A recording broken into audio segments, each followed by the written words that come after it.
Hello, everybody. I hear that there's some confusion about the REST API demo. It's understandable. I would like to try to do another example so you can actually follow along. It's going to be something in the mid-level. It's not going to be entry-level. It's not going to be that much advanced. But I think we're going to have fun. And I want to start working with that and try to guide you a little further from cloning the repo for starting from scratch almost. We're going to use the basic template, and then we're going to be deploying the whole application. So let's get started. So the first thing that I want to do is I want to go through the process of selecting an API. And I already did. I found something really cool called Trivia. It doesn't require authentication, so we can actually use it. And it's a really simple open trivia database that what it does, we just call the API.php and we can call an amount if we need it. This amount will be, because it's after the question mark, that means this is a query parameter. So in the context of our REST API, this is the base URL. Oh, this will be the REST URL. Somehow it doesn't have a resource. So it's like the root URL. Everything is through there. Everything we can see it, well, except the API token, right? So let's actually call it, this is the base URL and this is the resource. So the API token. So we have some documentation there, and I think that's it. Yeah, API category, it's another one. API account. So those are the resources that we can get. Everything is through a GET request. We are not posting anything here. And there are different parameters, like the amount parameter, the token parameter, retrieve a session, command request in order to get your token. This is another parameter. And this is for reset. So it's the same command parameter. Here we have the amount, the encode, and in the category we can actually have the account through the category. And I think that's it. And something really cool about this one is that I really like is about this real helper, because it allowed us to select, I want to get one question, for example, and let's say, and let me get it from category from history. And I said I wanted to an easy one, and we can select multiple choice of true or false. I will select, let's select multiple choice in this case, and the coding, let's not mess up with that. So if I click here, it just create the URL for us. So this will help us identify what type of call we need to do. So we need to call the base URL with the API resource, and we need to send 1, 2, 3, 4 different parameters. The amount equal 1, category equal a specific category ID, difficulty, in this case is easy, and type multiple. We can actually query this. If we open in a new link, we get the response. Now I have like a pretty JSON formatter in my browser, so it looks like that. Probably you will look something like this. But if you look something like this, is just a JSON response. So let me just look a little bit more pretty. There you go. We have a response code, 0, results. And then we have pretty much the question, what year did World War I begin? It gives us a correct answer as a string, and it gives us an incorrect answer as an array. And we can see that it's actually given 4 different answers, so we can actually choose through those. So the idea that I have is to create the app, a trivia app. We have the whole categories there. And let me actually show you that. Let me get back to my documentation, the API documentation. And let me, almost at the bottom, if we open the category in the helpers tools, and we open the category one, it will give you all the different categories and the different IDs. We scroll down, we have 24 elements. Remember, this is an array. The first element of the array is 0. That means that there's 24 different categories. So we can actually have like I imagine like I have like a really big card, and every category will be like a link. And then we go to the page, we promote with the category ID, and we'll get a random question, and we will have those different response, and then we can actually do some kind of 10 point is you get it good, 20 you get it bad, sorry, 10 the easy one, 20 the medium one, 30 points the hard one, and start resting 5 points is you get it wrong. We can do something like that. So let's see how it goes, right? For that, we're going to start using the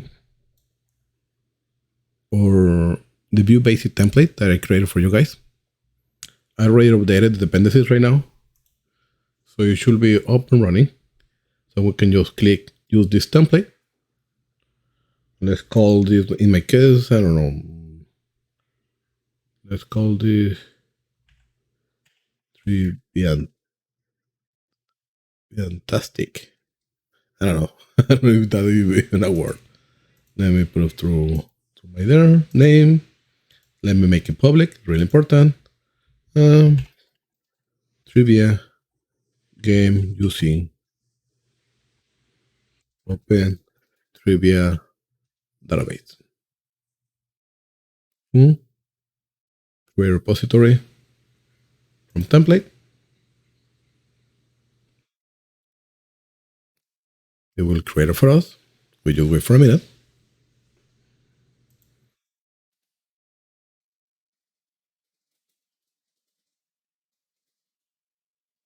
Perfect. Copy this. Let me just copy the SSH one. And I will get my command prompt on my terminal. I will do git clone. Oops. And I will clone my Triviantastic page. There you go. Let me go to my Triviantastic. First thing, we need to install all the dependencies. And then we need to open it.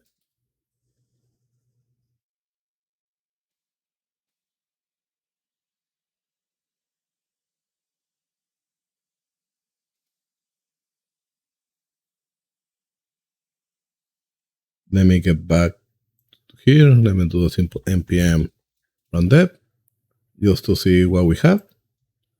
At the end, we just have the simple hello there. And the router is already set up. So we have the home page here and the other page. And Tailwind is already installed. And everything is where it's supposed to be. So it's a really good basic template so we can actually start building through here. So now that we saw that it actually works, and let me do some kind of cleanup.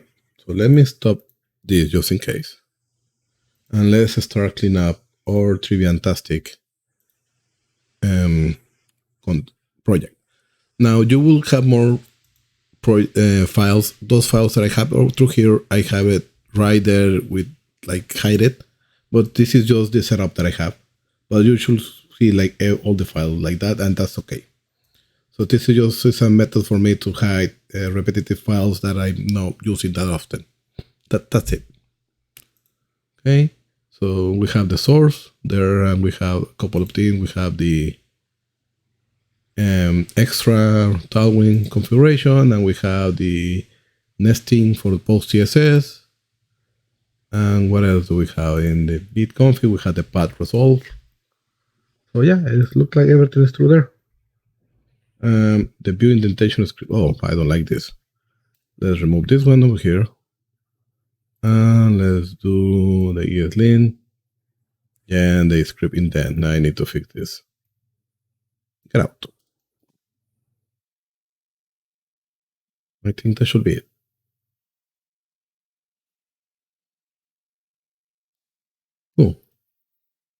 So I clean those. Let's go to source, application.view.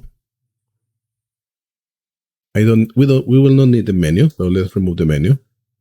Let's keep the raw review. Let's do on the views, we have the home page, and the other page actually will be the question page.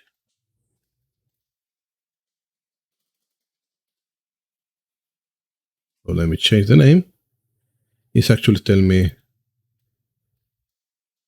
to do some kind of refactoring. That's okay. So what it did is that it found the reference in my router and opened it through here, and it changed it to question page. That's pretty neat. Right? So let's actually call this.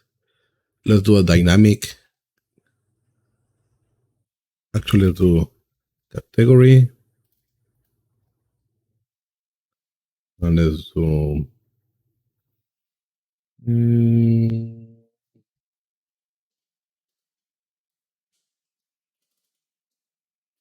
call this question.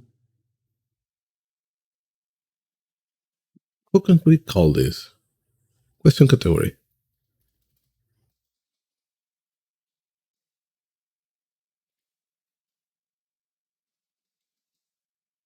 Question category. And we have the category ID right here. Let's call this question. And we can be as nested as we need it. We not need to be that detailed, but in this case, let's keep it like that. So let me save it. What else?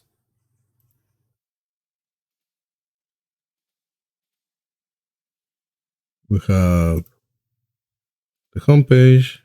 It's really simple. Oh, let me remove the title. We don't need a title for now. We will do some kind of cleanup for the moment. Let's call this app. And let's call main. A main with class main.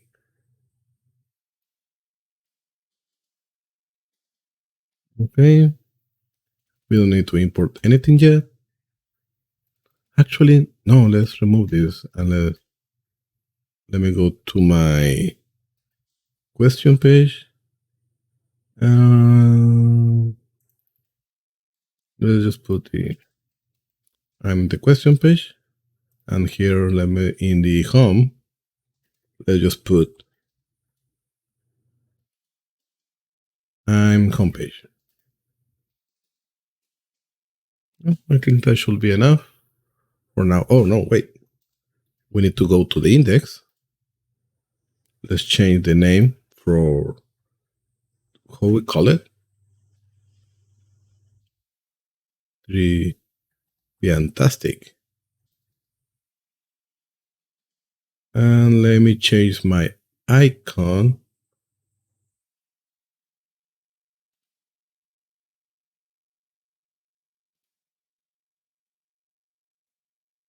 to be something different at this.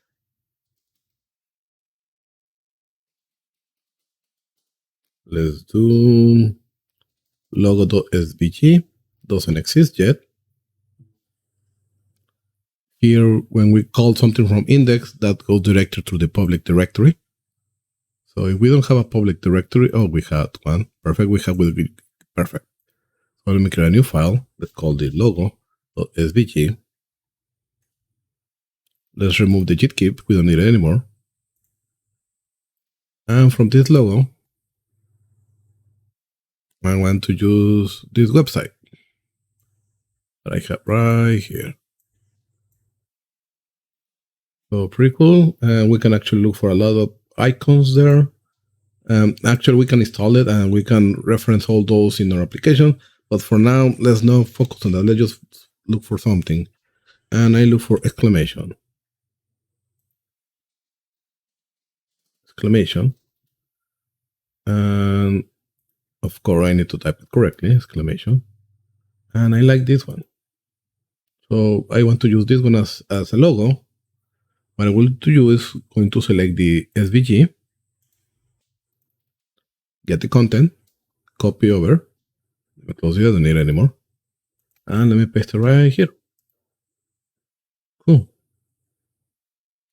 So we have the main application, the router application, setup, homepage, thing like that.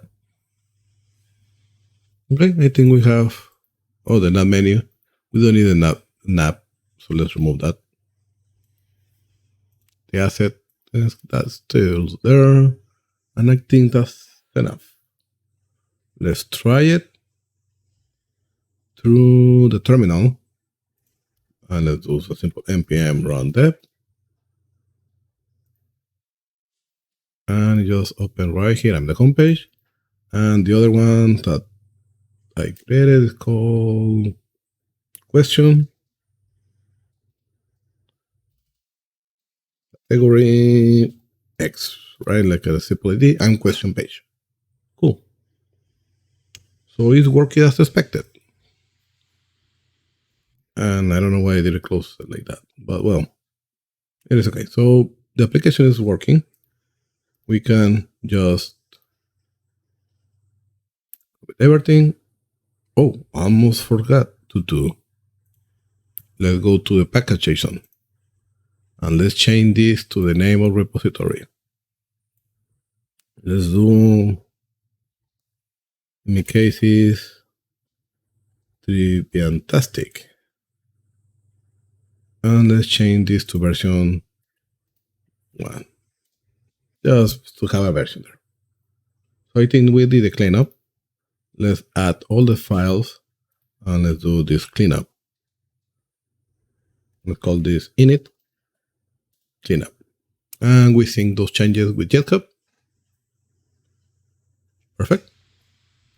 And now we can start working through our app. So let's put this over here, this over here, and let's actually not this one.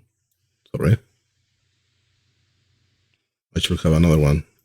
Yes, this one. This one through here. So we should be able to start working through the app. So one of the first things that I want to do, and let me open my application view. Let me start working with the layout a little bit. So what I was planning to do is to have like a gradient font background, and then like a really big card, and then just the content of the card will be the different pages. So I want to showcase how that actually works. And in order to build the gradient, I found a really cool utility called hypercolor.dev. Hypercolor.dev is pretty neat. And it gives like a really cool gradients with the Tailwind classes already. So the one that I want to use in this case is the one called Hawaii. I like this one. You can choose whatever you need, or you can do something different, right? This is just the design that I just came up. And you can actually change the order, what is the order. So I actually like this one from left to top right. I think it's what it's called. So we just copy the Tailwind classes. And that's it. Let me get back and my computer just freeze a little bit. There you go. So I will do my main through here with the router appear inside. And I will do a script tag, actually a style, language plus CSS, scope, and let's do main, we add apply, those colors that we copy. And we can see those just got identified there. Now it doesn't look that good because it's not the whole page. So in order to make that work, will be have a little bit of what I can do here. A screen. There you go. So we have the whole page and we have that one there. Now let's do a simple card. Let's call this actually, let's do a div. Do one side, let's do class card. And here, let's put it on.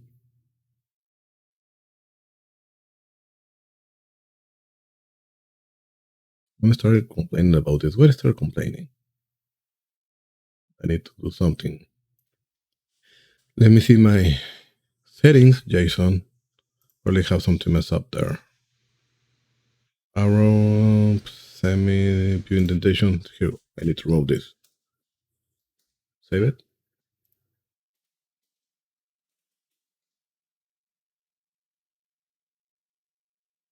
The link trader period is the one complaining.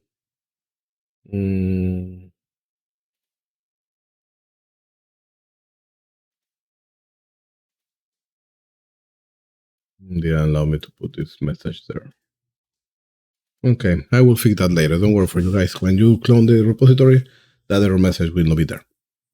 Okay. So let me just do nested card.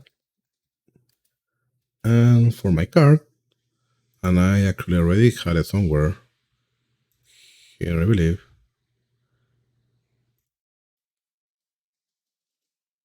I will do this. And we will fix in a minute. So what I'm doing on the card, I'm playing the height will be 5 of 6, like 83%. Height will be feet, and the minimum height, and the width will be 11, 12, like 91%. And I put that everything inside should be a flex column, flex column, we can see there. And the item should be center. We have a gap, and the overflow is auto, rounded, background white, some padding. So we have like the little pattern over there, and the shadow, and also have that little shadow right there. So we have that on the card. And on the main element, what I'm missing to add is this should be a flex, should be justify center, and items center. So we have like the card in the middle, pretty neat. And then we have the background, the rest of the elements of the background gradient where it's supposed to be too. So yeah, like we have that, pretty neat. Let's change. So we have that through the card, and then we render the router view. And through the router view, we're going to be just pretty much opening the different pages. Okay, sorry, I paused the video for a second. I just fixed that ugly error message that we had through there. I just needed to reload the page. Don't worry, when you clone it, you don't need to do any changes on Printer and ESLint. Those should be already there. Good. So now, in order to make the changes of the content, we need to do that in the homepage. And where we have the title. So on the homepage, what I want to do is really simple.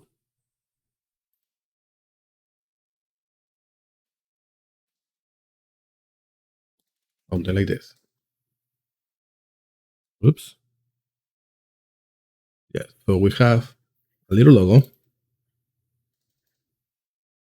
SVG, right? We have the branding with the logo. We have a div class called with the class brand, and we have two images with the class logo, and we are actually importing the same favicon. Then we have our title, that is Triviantastic. And then we have another div that we have the different categories. And right now we just put in 24 different categories there. And loop it with the example before, and with the key n, and applying the category n. For those, we just need to create a different style.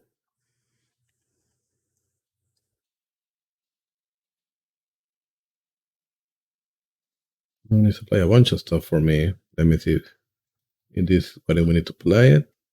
Actually, it's really, really similar. So what we're doing in the brand It'll justify the content a little bit. Probably it did. And then we have the logo that height 1616. Yeah, I like it. And the title a little bit there. What I will do the title, I will change it to SIG-XL. Instead of font bold, will be actually thin. And will be tracking widest. So it will be a little bit more separation. Perfect. And let's do, instead of gray, let me do slate. I like the slate tones. I'll do a 700 probably. Yeah. Okay, let's start look a little bit nice. Let's do text transformation uppercase. Yeah, that look where it's supposed to be. And for the categories, what I want to do is something like this, and I already have that. It will be outside my brand, like categories. And it doesn't fit because it's, yes, there you go. So yeah, I need to work in that section, but probably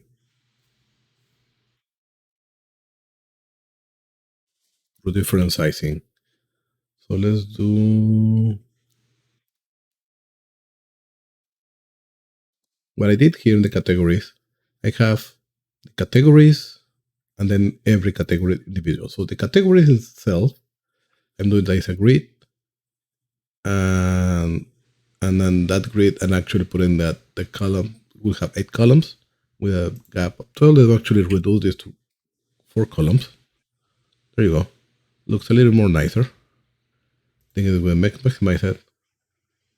We probably can use more space, but let's keep it in 4. Probably it's a little more for this case.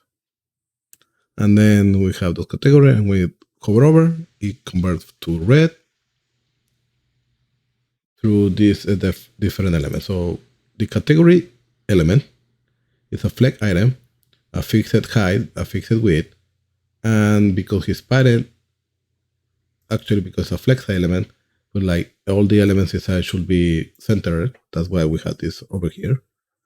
And then we do rounder. Oops. Where is it? Where is it? Okay, we do the rounded large, so we have that rounded edges. I put a border 4, so it's a thick border, and the color of the border, which will be green, 500. I add a little padding on Y, and because when the screen is too small, those padding start, how can I say it? So it's always have some kind of space before the edges. From bold, and I'm making everything uppercase. The text will be slate 600, and I'm making, and all this came in the Tailwind configuration, on Tailwind documentation. I do a transition colors, and the duration will be 300 milliseconds. Because on the same element, when it hover over, I change the cursor to pointer, I border red 500, background red 500, and the text white. So we have a little red thingy, and changing the color with a little delay or the effect. Right? So what I want to do here is actually this div element will change to router link, and the router link should change it to where I'm going to be sending everybody, and we're going to be sending them to question, category, and then the ID in particular. So we can actually do the backlit,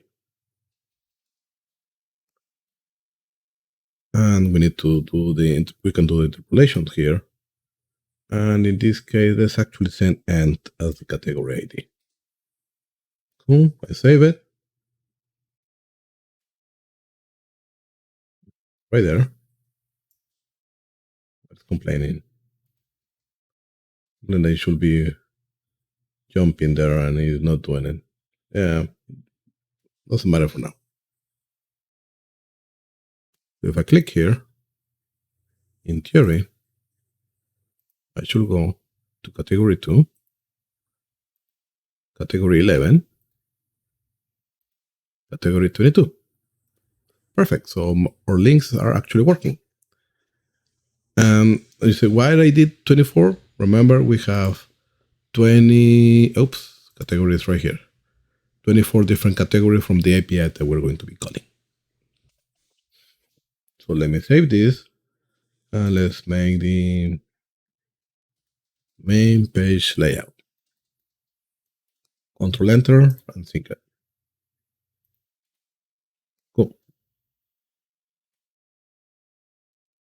So what I did is just put the content for the text of the category, like one extra label, and that just did the trick, right? So let's start making some calls. And let me just copy this URL again. And let me put that one right now in our Thunder client. Let me do a new request. Send it. And we might actually see that, yeah, it's actually working. It's doing what it's supposed to. And we call this, it's an element called trivia categories. So we're going to be using now, we're going to create the Axios element. And that will be composable. So we can close the request. We know that the request is actually working.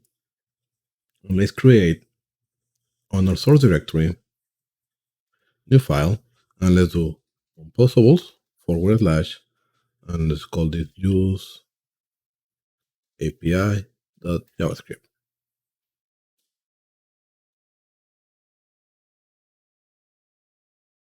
To open this one, let me console, let's do npm install Axios, npm run dev. Cool. So we're going to import Axios from Axios. And let's do const API equal. Ooh.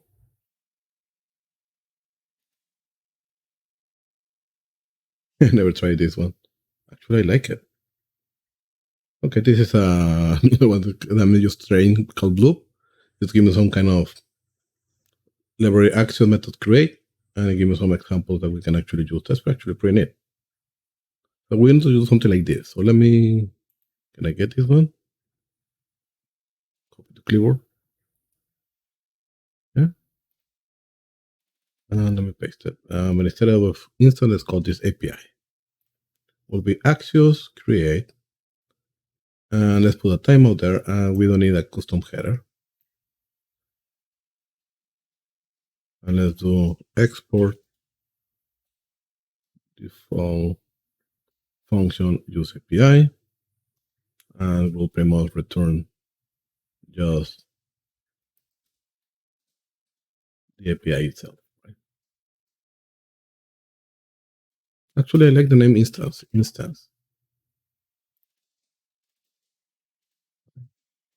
So we use API, we get the instance of the API, and then we can actually do a couple of functions through the use API element. Cool. So this domain will change to, we had it under Thunder client. Yes. But this domain will be this one without the category element, right? And let's do const get categories.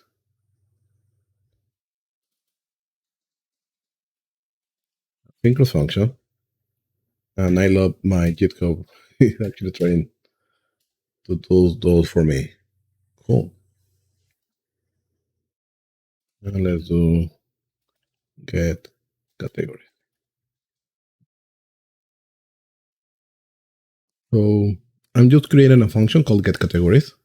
That function will get a response.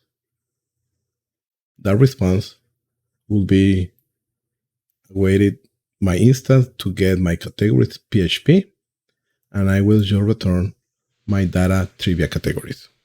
And we know that it's called like that because the main element is called trivia categories. And we know that Axios response always returns everything inside the data element. So response data trivia categories, we get that. Now, this is really simplistic. Officially, we do some kind of more validation, but I'm trying to do a little more simply today. So this should be enough in order to get the categories for the different elements. Cool. So now that we have that, let's actually put those on our main page. And let's open this one through here. So let's do import use API from at composable use API. Let's do cons use API call cons API equal use API like that. And that works. And let's import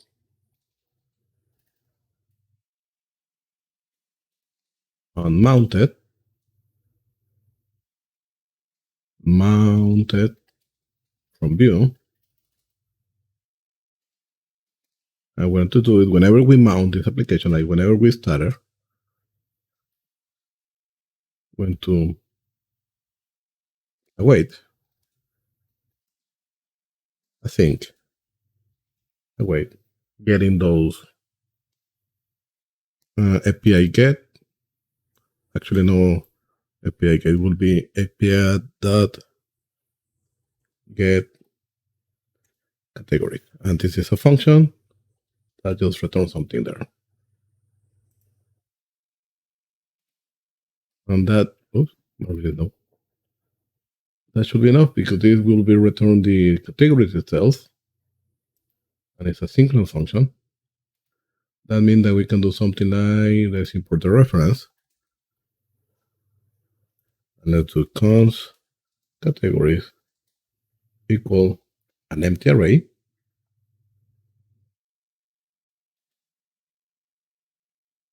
And let's do categories. Oh, come on. Dot value equal that right there. Let's see if it actually works. And the application is running. It is. Let's refresh. Let's go to inspect. And we have, let's go to the console. Let's see if everything's okay. It's not. Axios error. We have an issue.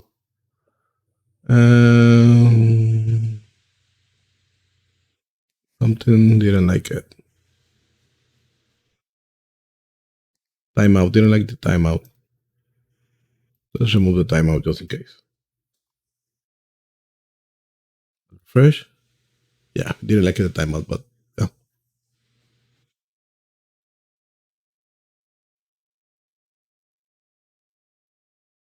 Is we go to the view DevTool that we should have already installed. If not, look in your Chrome extension or your Firefox extension. That one should be there. And if we go to the homepage, we can see the categories. It's already an array. Pretty neat. Through ID and the different categories that we have. How awesome is this? So we already have data there. If we already have data, that means that we can change this call to be for every category in categories, where the key will be my category dot ID. We should be calling, actually, who is called? The category dot name. That's the element. Okay. Should be category dot name. Nice. We can do some extra transformation here. Probably can do on the category. Let's do text center. There you go. Yeah, I like it. If I remove this, what it does. Yeah, let's remove the white. If I expand it, Actually, it does something. So in order to take the whole space. Perfect. And the last thing that we need to add is in order to send it, we want to be sending everybody to category.id. And that's the one that we'll be querying later. So if we go to science and mathematics, we go to category 19. Cool. Biology. There you go. Yeah, so we are actually querying the categories from the API, and we are posting those where they're supposed to be. This is complaining about some spacing, so let's put this one here, this one here, this one here. And probably that should be it. Oh, come on. Fix, triple. There you go. And that should be here, maybe. Yeah. Okay, I like that. So I get to my categories get evaluated whenever it's mounted. It's asynchronous. So I call my get categories API. My get categories API, you just go to get my API category PHP, or we had it right here, from the Open Trivia database, and the data object is all these elements through here. So that's why we are actually doing another level called trivia categories. So we can actually just have the array element itself. If we see the raw data, we just call in pretty much the content of this particular array. And because it's an array, we can loop through. And we are looping through dot right here with the before. And we convert all these in links to send them to a specific category ID. And I'm looping for each category inside categories. I make the key to be the ID, the link to be tagged to that ID, and the content, what it showcases, is just the name element. The ID because that's how the API responds, and the name because that's how the API responds. So I know exactly what data is coming from and how the data should be evaluated through that. So we have those elements there. I like it. One last piece probably that we can actually do. Let's just put right here a simple score. But that score, we're going to be doing something different. A score. And it just calculated that for me. Let me see if that works. It does. Nice. So I will keep their score there. And just put in 100 as a plain value. We will change that in the future. But pretty much what it does, what it's doing is I'm making that absolute. I put on the bottom right, bottom zero, right zero. So I just put it right there in the corner. But I add in a little bit of margin. That's why it's a little bit separated. If we remove the margin, we can actually do right to bottom two, and that do something there. If we do bottom zero and right zero, it will be right there in the corner. So let's just put something like 4 probably. 4 doesn't exist. No, it does. Let's do 8. Yeah, 8 is a really good number. Let's do 8 here too. Yeah, I like it. And probably this could be a little bit less to like a 6.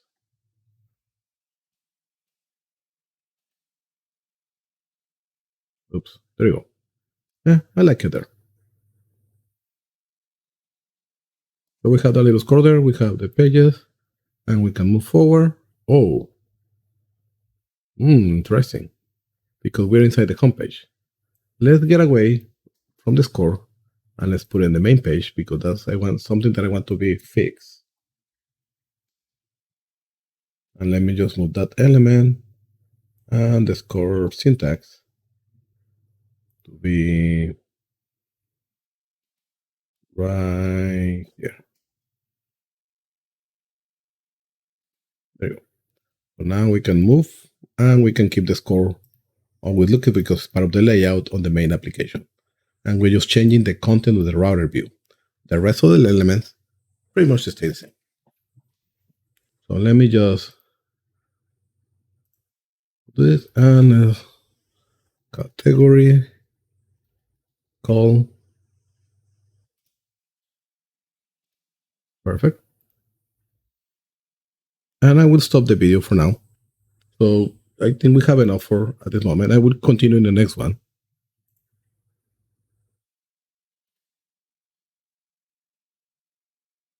Where we can actually do the rest of the calls to get the actual questions and to handle the score correctly. So I really hope that you like it. Any question, any doubt, don't hesitate to reach me. Happy coding, everybody.